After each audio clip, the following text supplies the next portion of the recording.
All right. Well, it certainly seems like we've got everybody here now. Welcome, everyone, to this Saunders-Alexo and Whitegoat Lakes Development Node virtual area structure plan meeting. My name is Dustin Bisson. I'm the senior planner here at Clearwater County. We have a couple of staff here joining me as well. Rick Emmons, our CAO, Dawson Conley, our development officer, and manager of planning and development, Kim Gillum. From the province, I believe we have Bridget and Aaron, and we It's have a just me couple of today. councillors that have joined as well. Councillor Cermak, Councillor Powell, and Reeve Jordan Northcott is joining us as well this evening. So for tonight's format, what we're going to be doing is just going through a PowerPoint presentation, and then we'll go into a question and answer period.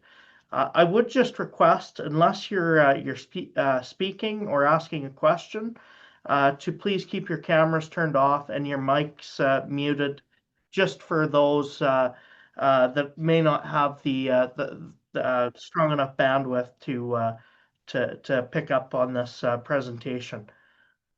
So tonight we are here to get additional feedback on the two area structure plans that were adopted last summer. Administration and council want to hear everyone's opinion. This is not meant to be a debate where we change people's mind, but rather a forum to hear all opinions. So how did we get here? In 1992, the province adopted the David Thompson Corridor Local Integrated Resource Plan. This established direction for the management and use of public resources along the Highway 11 corridor. It identified 5 development nodes that could facilitate tourism development. In 2022, the province advised the county that ASPs were needed to guide development approval. Clearwater County then spent the next 2 years conducting site visits and putting together draft documents. The county hosted a couple of open houses in Nordegg and Rocky Mountain House as part of the public consultation process last spring. Council then adopted the amended area structure plans in the summer of 2025. The current council of the day felt that the public consultation process was insufficient and directed administration to gather more feedback. And that brings us to today. So what is the purpose of the area structure plans? To conserve the natural environment while providing for recreation and tourism development opportunities and enjoyment. Provide for and encourage development and use of the resources within and around the node for commercial, recreation, tourism opportunities, and visitor enjoyment. There are many highly suitable attributes for tourism along the Highway 11 corridor.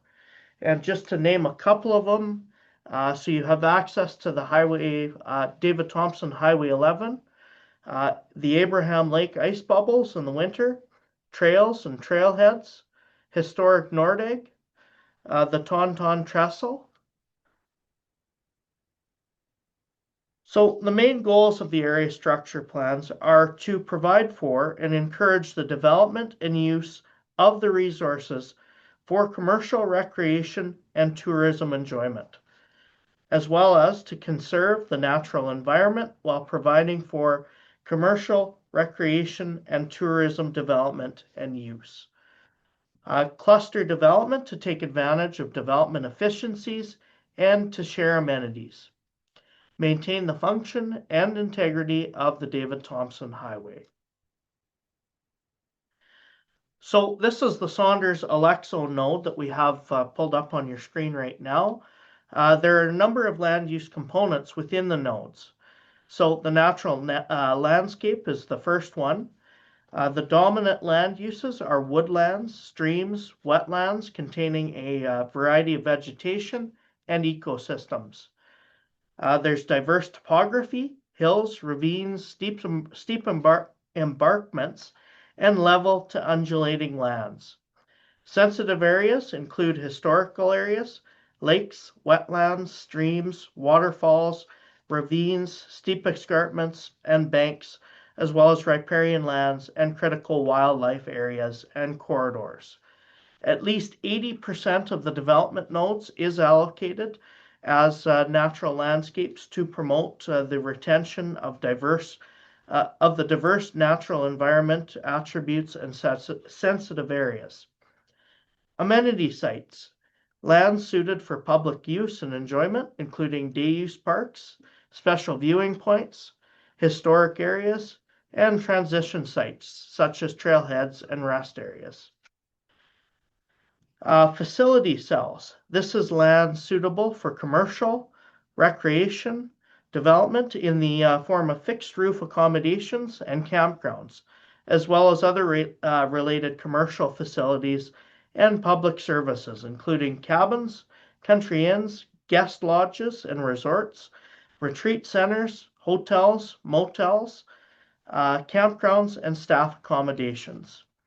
So between the two development nodes, Saunders-Alexo and Whitegoat Lakes, Whitegoat Lakes is before you right now. There are a total of 31 development cells identified.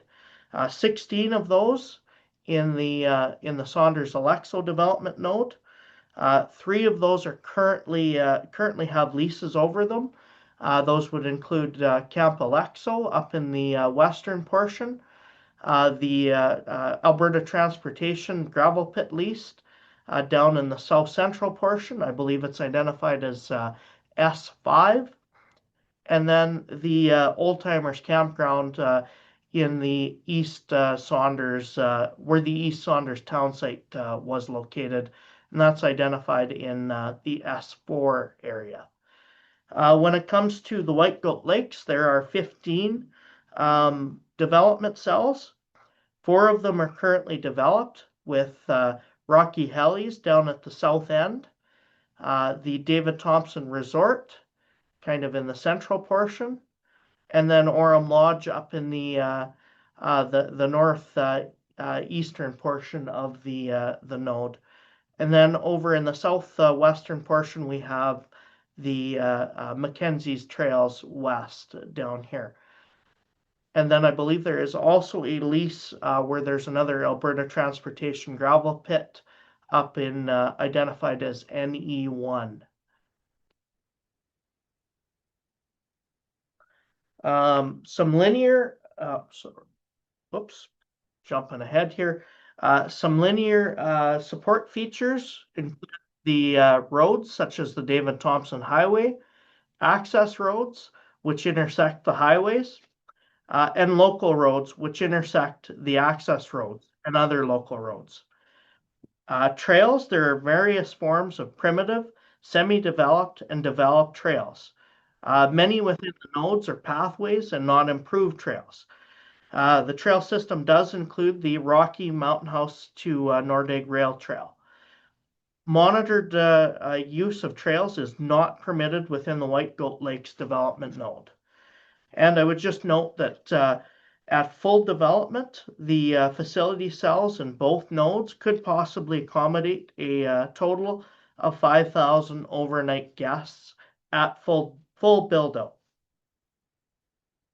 So the next slide here is just an overview of the overall county and the areas that we're talking about, just shown there. So we have Saunders-Alexo, kind of in the central portion of the county, and then Whitegoat Lakes development node in the western portion of the county, highlighted in purple there.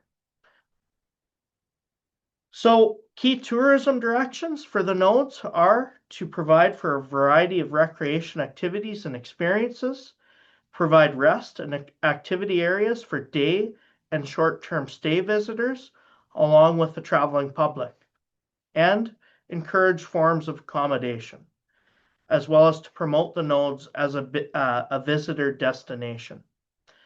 We want to improve and build new day use facilities, We want to provide for a variety of trails and integrate the development pattern of the nodes.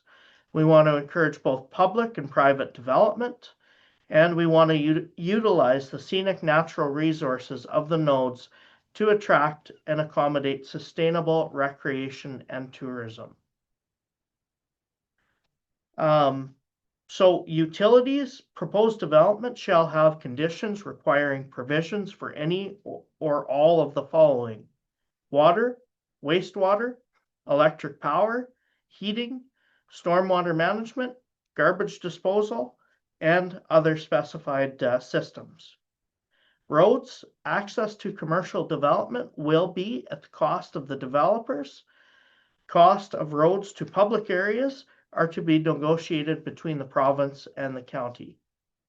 Protective services, the county will continue to monitor the need for safety services in these areas. Studies and reports. Additional studies and reports may be required prior to the county issuing development approval or the province issuing a lease for these areas.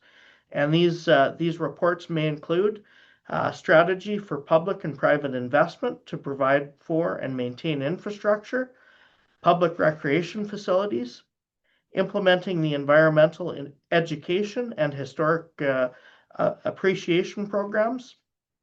Guideline reports should be prepared addressing site architecture, signage, and other development standards.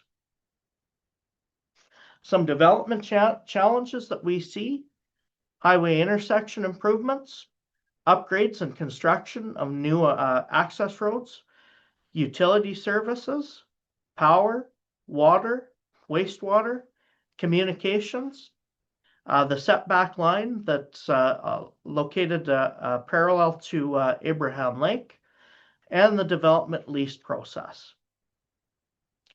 So under the proposed area structure plans, development within the nodes must adhere to the following. Development requires approval from the county and province. The province and county need to sign a new memorandum of understanding to direct development and funding in the nodes. The county and province should prepare guidelines for the development approval process. So the proposed development approval process that we see going forward would be: step one, Clearwater County and Travel Alberta would review any proposals that are coming in. Step two would be the regulatory process for developers. So part one of step two, or step 2.1, would be to apply for a lease through the province. And step 2.2 would be to apply for a development approval through the county. And that is the end of our PowerPoint presentation this evening. We'll now go into the question and answer period, and we can, if anyone has any questions, we can certainly chat about those, or any comments that you'd like to make. Perhaps what we'll do is, if you do have a comment, if you could raise your hand. You can do that by clicking the react button and then raise hand. Sharon Oakley, I see you have your hand up. There's also one question in the chat too after this. Okay, I'll go to Sharon first. Sharon, can you hear us?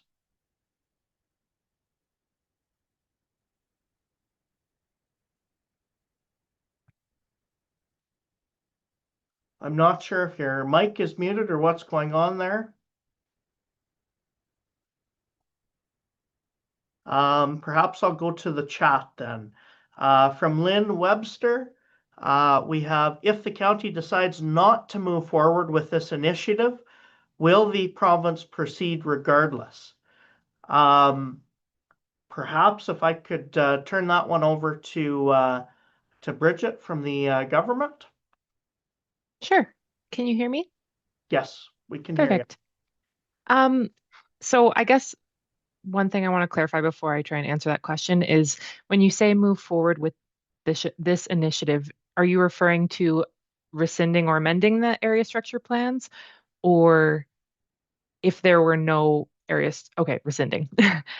So if the county rescinded area structure plans, um, basically because it's provincial public land and there would be no municipal plans in place on that land or area structure plans in place on that land, um, we would just move forward if there was a development proposed in this area. We would move forward with like a typical review of a commercial lease application. Um, but with the area structure plans in place, it provides the government more guidance on where is best suited within the county for any development that's proposed. So, oh, I'm just reading here. What costs do you mean for that, for servicing? And so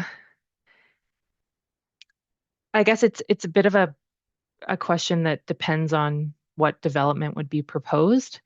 Um, but servicing would be negotiated between the developer and the county generally, and the province in this case, depending on what the memorandum of understanding outlines. I don't know if Dustin, you have anything to add to that one. No, I think I think you covered off fairly well. I mean, at the end of the day, as we, if the county proceeds with this, really it would depend on the county council of the day and how they would like to proceed.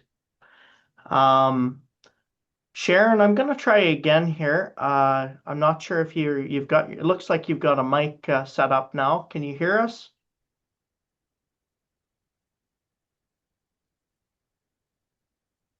No, doesn't seem to be working. Perhaps if we could get you to put your comments in the chat, that might be the best way to get your question answered or your comment heard. I'll move on to Doug Gunderman. Hi there, you guys can hear me okay? Yeah, we can hear you, Doug. Go Okay, ahead. so I'm just looking at the Alexo Saunders map, and my questions are about development area A1 and A2. I mean, first of all, Dustin, have you been out there as the leaseholder of Alexo Road? I mean, that road's pretty rough. It's not I mean, we maintain that road. It's pretty narrow. There's definitely some spots, so it's going to need quite a bit of upgrades to have some significant traffic. But my question is A1, what is the historical area that you guys have identified in that spot? Like, what's the significance? I know that area well, and there's nothing there. I will have to get back to you on that one. Like, if you're looking for the Alexo graveyard, if you're thinking that's that space, that's not where it's actually located. It's south of the rail trail. There's a section of railroad that still remains. Again, that's south of the rail trail. It's definitely not north of where you guys have identified. Okay. I'm not sure if I was on the tour that day, but we can certainly look into that for you, Doug. And I guess, like I said, my concern is that development being so close to our camp, we already are experiencing issues with other people wandering into our camp. This year, we had 3 specific instances where people got stuck going down to the rail trail, to the bridge. Even though the road was marked closed, walking into our camp throughout the day looking for someone to help push them out. Okay.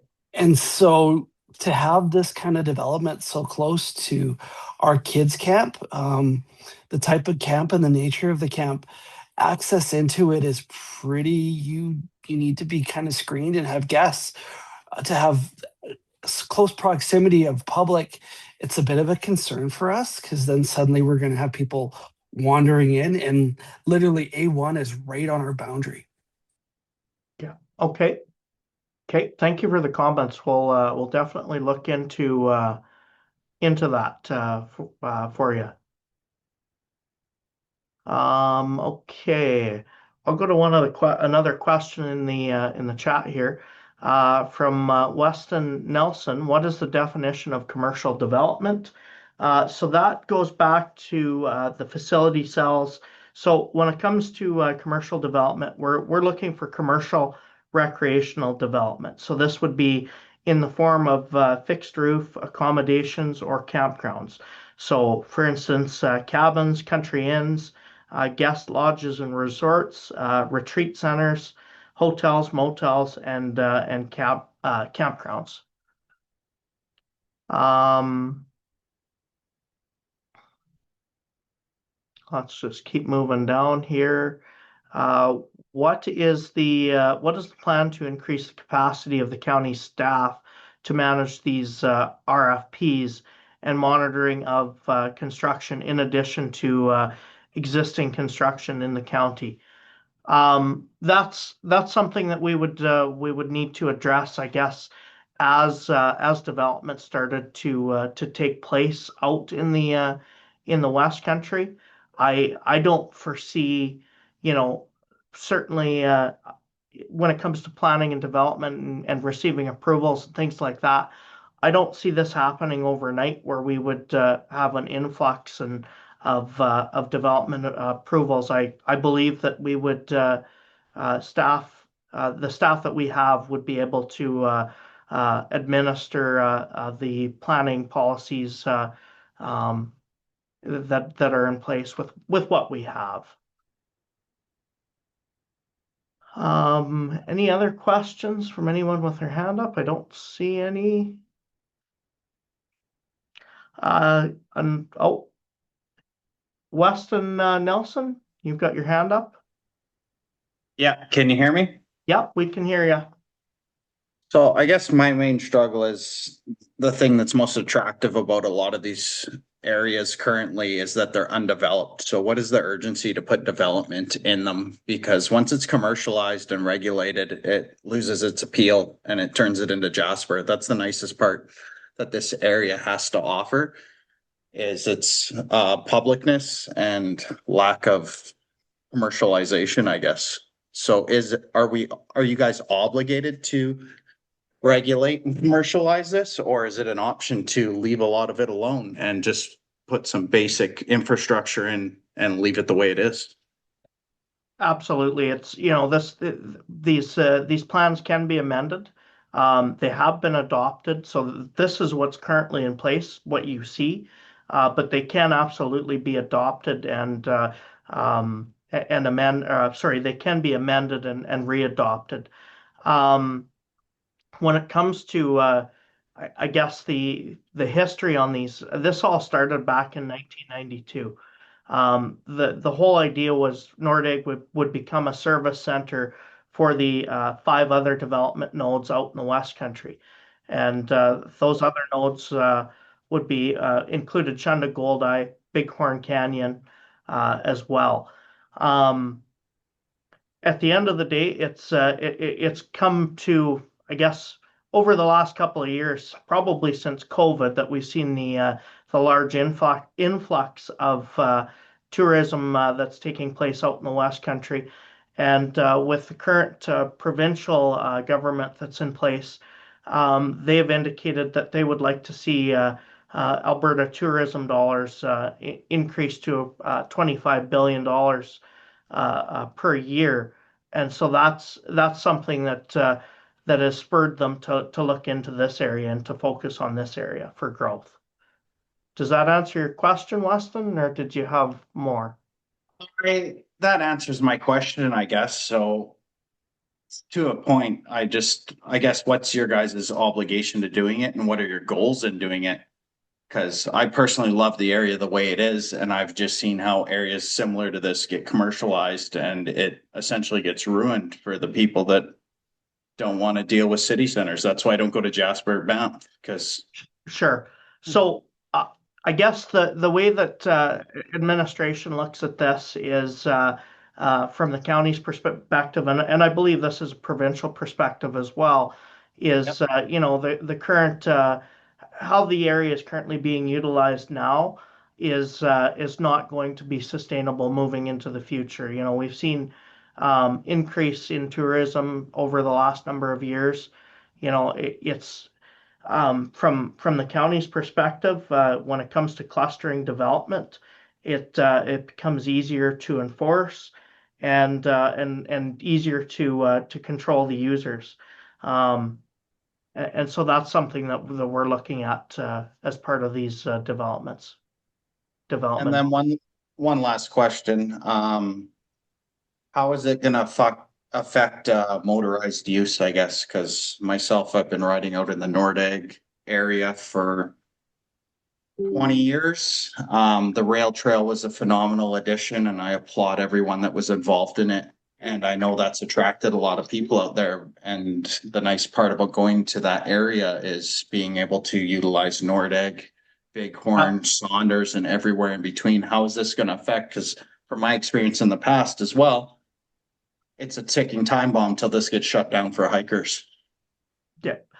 So when it comes to the rail trail, there's absolutely no plan to shut that down. That is a feature that really complements the development node, and certainly there could be a business built off that existing trail.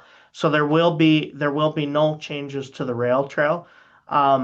Now, that said, from walking out there and spending time out in this area, there's all sorts of trails throughout the Saunders-Alexo development node. You know, until there's a lease in place, I would argue that you could continue to use to quad out in that area as you are. And then when it comes to Whitegoat Lakes, there is no ATVing options in that area currently, and that will continue to stay the same. Okay, I appreciate that. And are they looking at doing any impact to the river system as far as boating, canoeing, kayaking, jet boating, anything along those lines? Or is this all just recreation areas that they're looking to develop? It's just the recreation area that they're looking to develop. And then who receives the revenue from this? Does this go to Clearwater County, or is a lot of this being kicked up to the provincial government in certain aspects? So any lease dollars that come in for the leased areas would go to the province. However, Clearwater County would receive the tax dollars from any development that is constructed within these nodes. So overall, do you think this is going to be beneficial to Clearwater County or a burden? There's certainly arguments for both cases. All right. Thank you for your time. Thanks. Sharon, have you managed to get your mic to work? Can you hear me? We can hear you. Okay, well, I did put questions in the side here, so I'll just read them. Okay. You mentioned critical wildlife habitat, yet I don't see any studies or reports on critical wildlife habitat and the potential for the disruption of wildlife corridors. Sure. So, as I was stating earlier, there was when it comes to the facility cells and the development in those areas, those are studies that would need to be conducted prior to any approvals going forward within the development nodes. You know, we're looking at 80% of the area staying in its current state. It's really the facility cells that once they start to become developed, then we would see an impact to wildlife, and that's when we would focus on how a development, whether it be cabins or a hotel or something like that, would affect the wildlife in the area. Okay, yeah, I mean, I think that we can take some lessons from some of the other places that have been developed in the Rockies and along the Rockies. And I'm very concerned about the effect that this a development to the extent that is being proposed here would have. I guess I'm not completely opposed to all development, but maybe more of the same that's already there, like a couple of lodges and a campground, but giant hotels and everything that goes along with that. I can't see how we're going to, without something like a ski hill, how do you support 5,000 beds for 12 months of the year without, completely ruining this area? Sure, and that's something that each development proposal would need to be looked at under the microscope as far as additional studies to make sure that didn't happen. Did you have more questions there, Sharon? Yeah, I think I pretty much made my points though. Okay. Has there been Indigenous consultation? So we did reach out to and do some Indigenous consultation during the last process last spring. We did have a couple of councillors from the Bighorn attend the meetings in Nordegg. They actually indicated that they would have been, or they were interested in having us attend one of their meetings. That never did take place.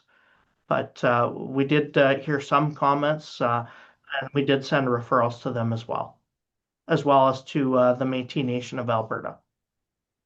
Okay, yeah, I mean, there are a lot of sacred lands out there as far as I know. I'm not an expert on it by any means, but we've already flooded a lot of their sacred lands with the reservoir.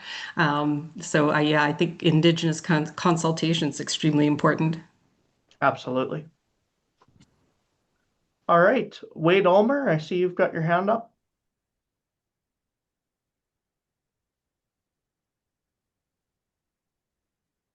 We can't hear you, Wade. I'm not sure. Hi. Oh, there we go. I'll take my face off of the video here right away. I understand the low bandwidth. I just actually wanted the people who are present to actually just have a visual face of the voice that's about to go through this. Thank you very much for. I'll take the video off now. Thank you very much for letting me have this opportunity to talk to you and to the council and all the participants in this. This has been going on since 1992. Been following this long since forever and a day. This is going to be a little bit of comments and a few questions in this. It'll take me, I don't know, probably about 3 minutes. So bear with me. I guess let's start off. The current situation highlights the broader provincial policy that I'd like the county to be aware of. The province appears to be willing to advance large tourism development leases, while much smaller seasonal community-based stewardship proposals for recreational land leases can be refused outright. This raises a serious question about consistency, scale, and fairness in how public land decisions are being made. It's my understanding that after you decide if the development nodes are approved in the current state or sent back for refinement to forestry and parks, the next step is that you'll be dealing with the All Seasons Resort Commission. And I believe Bridget actually is probably in the know about that a little bit more than I would be. She could answer questions about going forward. I suspect that their new mandate will govern this area. I understand that tonight's meeting is about Saunders-Alexo and the Whitegoat development nodes.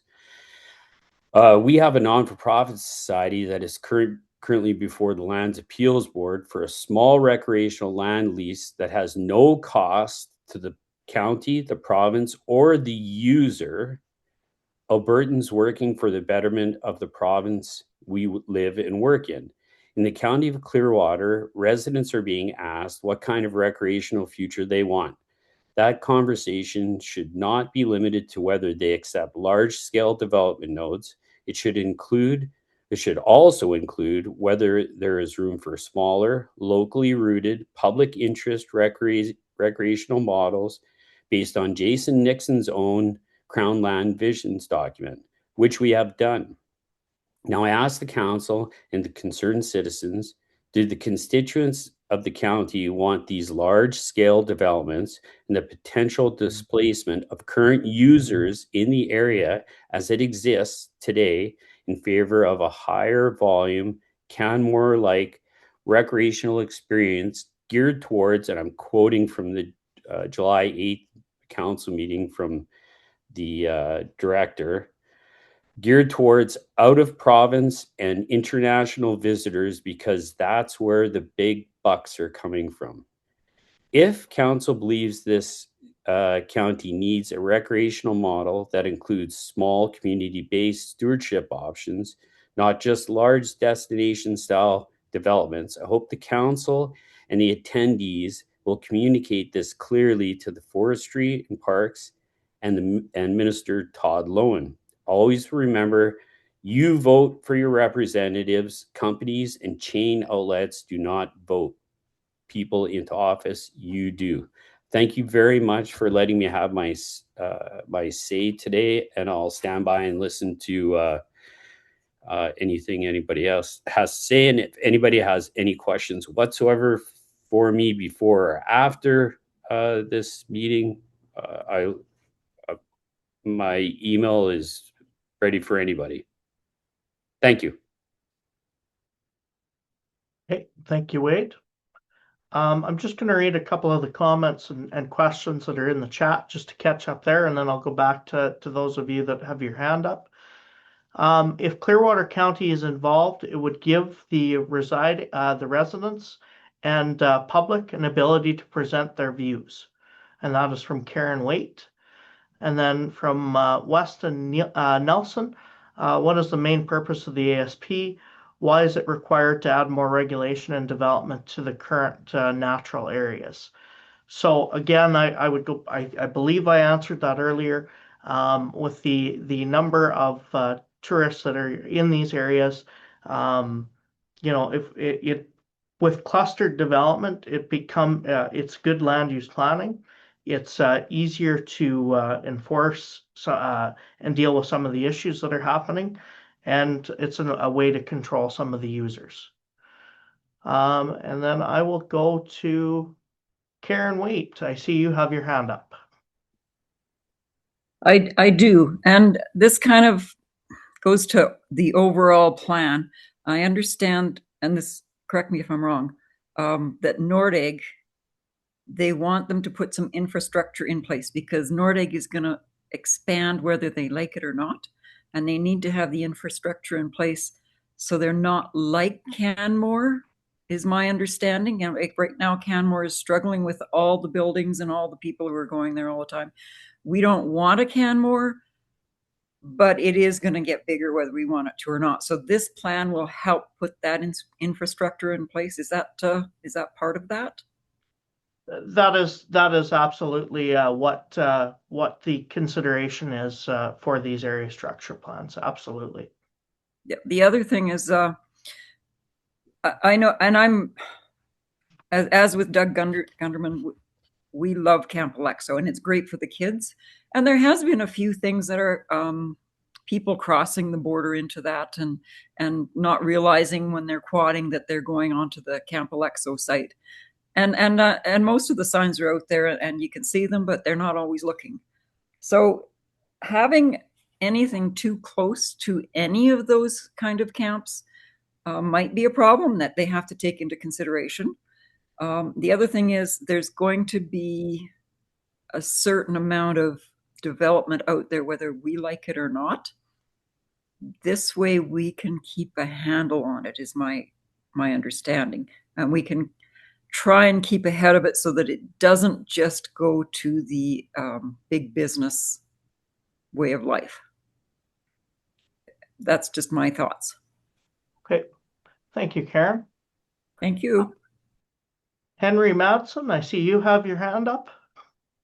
Yeah, thank you very much. Thanks for the opportunity to speak. And I think I might be echoing a little bit of what Karen has just voiced. So I'll try to be brief. I think having lived in the area on and off for over 40 years, I've seen a remarkable increase in the number of people who are visiting that area, and rightfully so. It is an absolute gem, and it's a beautiful part of the Alberta environment and should be shared. So, I don't begrudge that. What I would say is that so much of that use has been unregulated and unmanaged. And I remember with a number of the students that we work with, we spent a fall day cleaning mountains of garbage. It was just remarkable how much was left because of the increased use of that area, and perhaps even the increased abuse of the area. So what I would say is that I'm certainly in favor of the development of these nodes, or at least some of these nodes, along with the very strong recommendation that there be not not just an effort to manage those particular nodes, but an effort to manage the area on a large scale. And it's not to say stop random camping, but I would say that managing it so that it is done respectfully, allowing people to use the area with an environmental focus. A couple of the things that I noted in the comments were things like making sure that you limit height on buildings, or potentially the affordability for current residents to make sure that it doesn't become out of their reach in terms of dollars. I know that I'm droning on a little bit, but I did want to just mention that. The other thing that I'd really like to just emphasize is that with the development, I think there needs to be a plan for further management, so that we don't simply take a problem that is in those particular areas, the random camping and potential abuse, and simply move it into another area. And I'm hoping that some of the revenues that will be generated from the development of this area can be used for that kind of environmental impact. Thank you. I've talked long enough. Okay. Thank you very much for your comments there. So just moving back to the comments here in the chat and the questions. What plan considerations are being made to avoid the overdevelopment and related challenges seen in the Canmore, Banff, Jasper areas? Too many people, too fast, minimal funding for park rangers, environmental damage, etc. We support responsible development, but building is the easy part. But can it be funded over time? And that's absolutely something that I believe, in my presentation that I stated later on in the presentation regarding the memorandum of understanding. These are all things that we need to work with the province with. They need to work with us to help determine, how development will take place. I guess, and the timelines, as well as what studies are required. Karen Waite, I agree with Doug. The safety of the children is priority. From Sharon Oakley, agree with Crystal to develop year-round commercial recreation to support the development that you foresee will put immense pressure on this area. Scale it down. Okay, thank you for your comments. Lynn Webster, with these nodes, would random camping in the county be removed or scaled down in some way? To answer that question, no. The only thing that would take place is the amount of random camping that would be taking place in the development nodes, which I think we could all agree that the Saunders-Alexo is probably the most common area that we see random camping. I'm not familiar, at least, with any random camping taking place in Whitegoat. And at the end of the day, it's something somebody else brought up as well, that once these area structure plans are in place, random camping would not be allowed. That will need to be amended and will be looked at. Random camping, we believe, can take place until development or a lease is actually issued in these development nodes. The two of the main areas where random camping is taking place currently, the Old Timers campsite, as well as the Alberta Transportation Gravel Pit. There are currently leases in place, and I believe Stephen Shenfield from the province last night indicated that there is no intent to give those leases up anytime soon. From Bernie Jones, which area would start first, and when is development scheduled to start? Really, that's up to a developer to come in and start that process. If they have a particular area they want to start with, they could come forward with a proposal. We can look at it and then determine what additional studies are needed. So it's really up to developers in the area, but there is nothing being proposed at this time. Would there be a fee to use the camping nodes? I mean, there would be if somebody was to develop a campground, there would be fees to camp in said campground. But as to my knowledge, as of right now, there's no fees to random camp within being proposed within these nodes. From Dawson Nickel, you've mentioned policing would be monitored by the county with this development. What about medical care? The hospital in Rocky would be the closest to administer healthcare and emergency healthcare. This hospital is older, small, and often no doctors on staff. As with most small towns, getting a new doctor into the area is a challenge. How will this be managed with the influx of people to the area? Again, you're absolutely correct. This is something that we will need to monitor going forward as these areas develop. I believe it was indicated last night by one of the attendees. There's already a demand for emergency services without any development taking place. So why not try and, I guess, encourage development that I guess Clearwater County would receive tax dollars from to help offset some of those costs that are currently coming in anyway.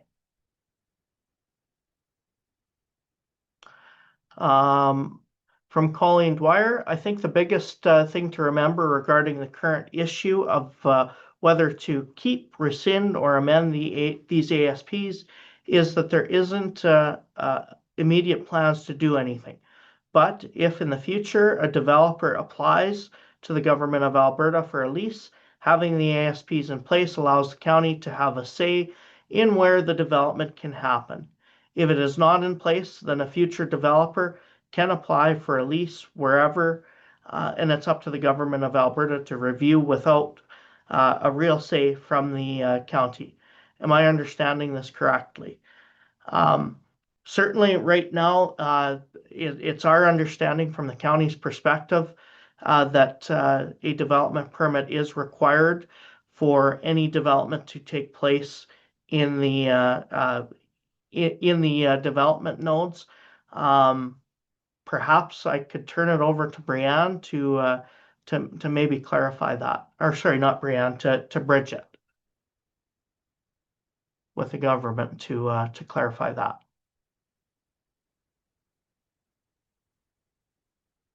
Bridget?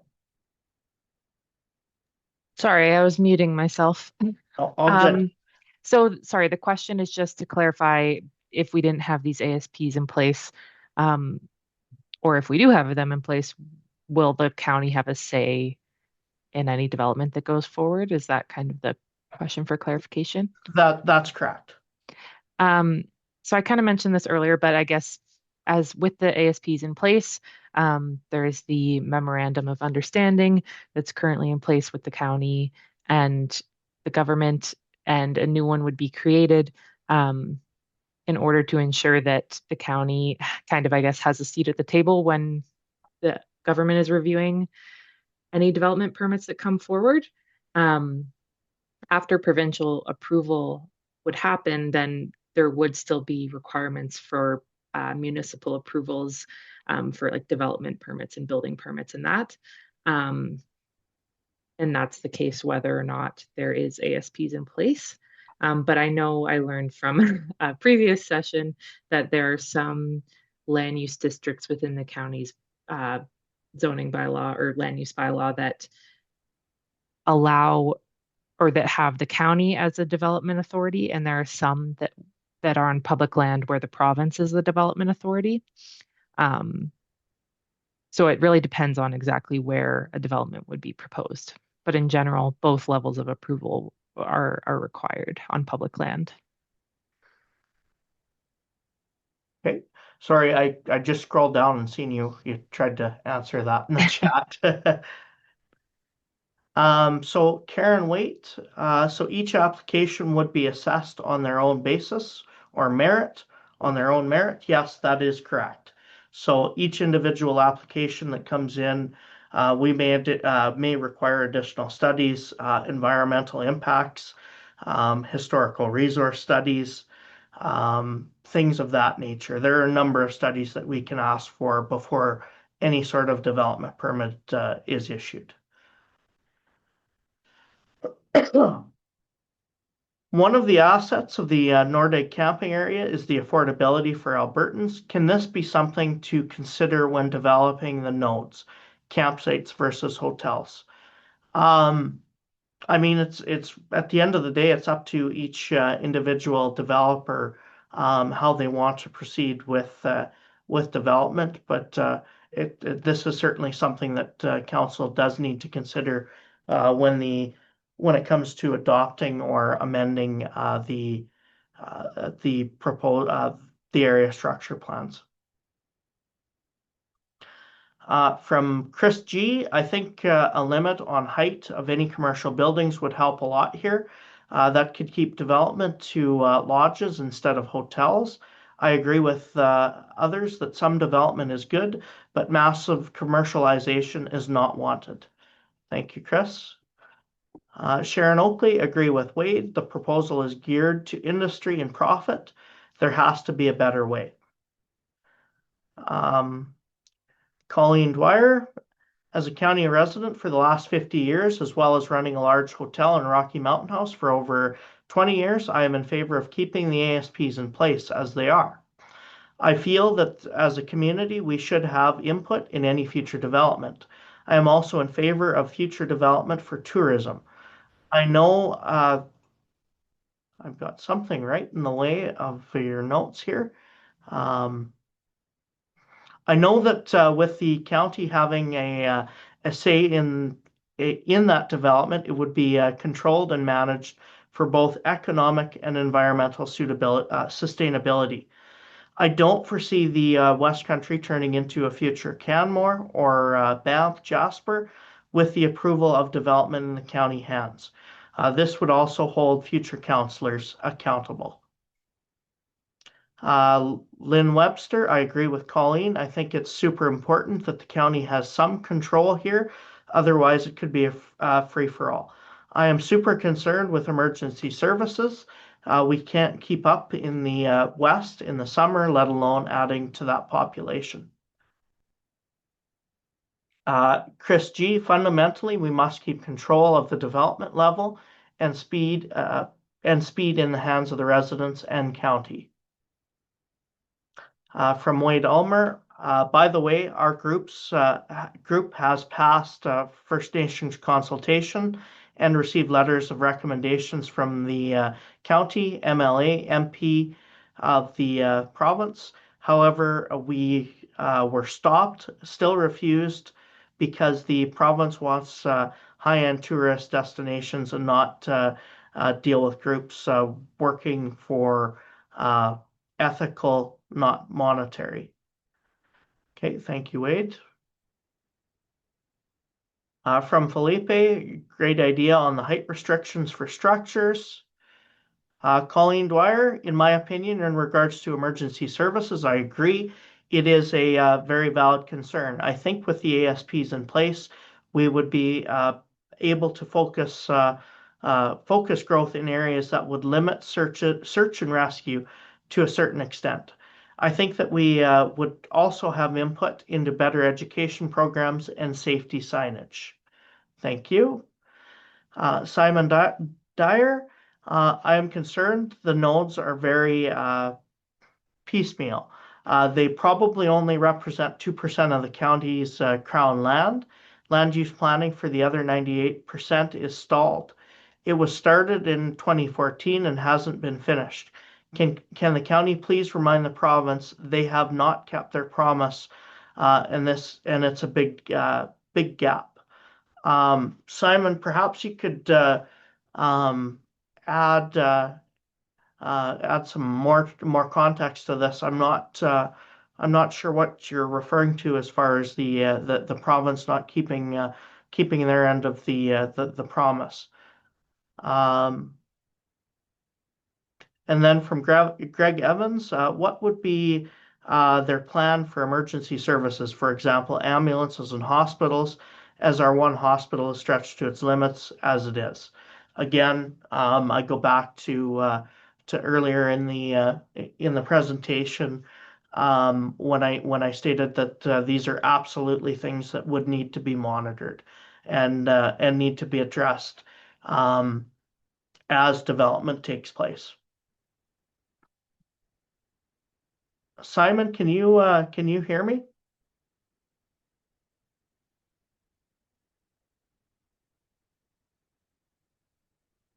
Oh, it appears that Simon has left. Okay. Well, if he jumps back on, we can maybe add find out what he's referring to, unless one of the other staff members from the county or the province is familiar with what he's referring to here. I think I can add maybe a bit of context if I'm understanding his message correctly. I think he's just talking about the regional land use planning that the province has committed to doing, which has not happened in a significant amount of the province yet. But I can say that there have been recent like mandate letters that have come in to prioritize land use planning in the rest of the province. And so it's kind of been, I would say, reignited recently, but I understand where he's coming from, and it's a good piece of feedback to bring back. Yeah, okay. That does make more sense. Crystal and Garrett Cochran, thank you all for your time. Let's make the David Thompson area special and different than other similar developments like Banff, Jasper, and Canmore. Thank you.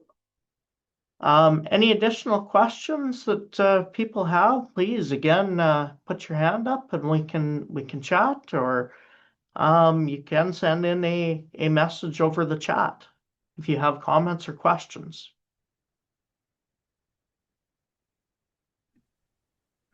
I have a comment. My name is Lana Madsen. Hey, Lana. Hi. I just want to chat a little bit about, I think sometimes there's a misunderstanding that tourism can now actually bring a fairly large return on investment. And if we look at any of the research that's been done across Canada with tourism associations, we can see that there is a significant return on investment. And for the whole county, that could mean economic benefit. It could mean it could grow some of the infrastructure that right now we know needs growth. So I think we need to look at that fairly carefully. We live in the area. We've been here for over 40 years, and we have seen incredible use, and that grows all the time. We know that our people are coming. And I think these ASPs are a way that we can keep a chair at the table in terms of those decisions of how that area is used. We're not talking large-scale development because we are far away from any airports or any place where we're going to get huge large scale like Canmore or Banff. And tourism is always planned to work around the uniqueness of the area. So I think if we have a chair at the table, we're able to speak to that. If we look at the ASPs, there's a large development application that has to happen. And if we have a seat at the table, we can manage that and manage it for our area. With these nodes, we're only talking about less than 1% of county land. That means that there's a lot of land left for other uses. And of those nodes, there's only 20% that has been allocated for use. So again, we're talking about a fairly small area within the county. And I think because those are heavily used areas, that managing that is what we really need to look at carefully and not let it go to the point that in the future we have to respond. Okay, thank you very much, Lana. I just have a note here from the Manager of Planning, Kimberly Gillum. I just wanted to mention that the land use bylaw would be the document where we could put height restrictions and these nodes have their own district. We can take this comment back when we make changes to the land use bylaw. I believe, I'm just looking in there right now. Yeah, so currently there is really the maximum height for this district is at the discretion of the development authority. But it's absolutely something that we can look at as far as amending going forward. Perhaps what I'll do right now, since I don't see any other hands or anything up right at the moment, I will just jump over here and share a different screen just to show you folks where you can fill out your survey if you would like to do so, or where you can find the survey. I'm not sure where my Clearwater County website went to.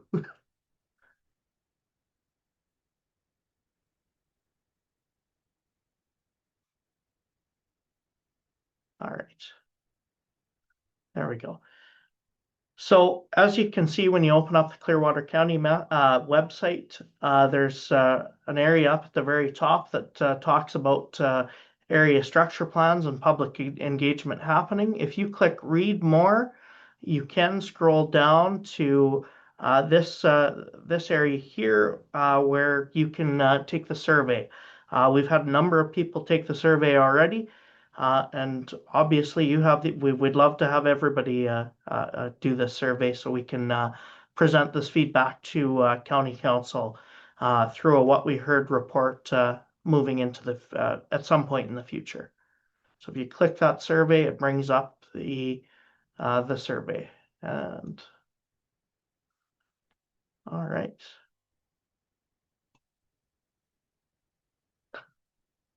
All right. I don't see any other hands up. Oh, I'm just seeing here from Dawson Connolly. Lauren, Councillor Humphrey has joined us as well this evening.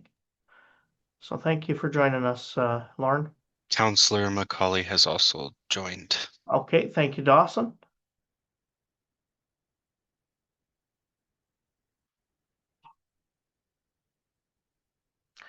All right. I don't see any other hands up or any other comments coming in. Again, I'd just like to remind everyone to please fill out the survey. And again, if you would like to talk to your counselor and chat with them specifically about the plan instead of bringing your comments or your concerns up during this meeting, please, so that their contact information can be reached online, and as well as county staff is more than willing to listen to you about these proposals at any time as well. So please don't hesitate to reach out, whether it's through email or giving us a call. We're happy to talk about these plans. I see that Wade Ulmer has left his email address on here, so if anyone would like to comment or would like to contact him, his email address is in the chat. And then I see from Lana Madsen, thank you for your time and energy, and thank you to council for asking for your input. All right, if there are no further questions or comments, perhaps we'll wrap it up for this evening. Thank you, everyone, for joining. This was an awesome turnout. I think we were up to just about 40 at one point, so that's awesome for a virtual meeting. Thanks, everyone, and have a great evening.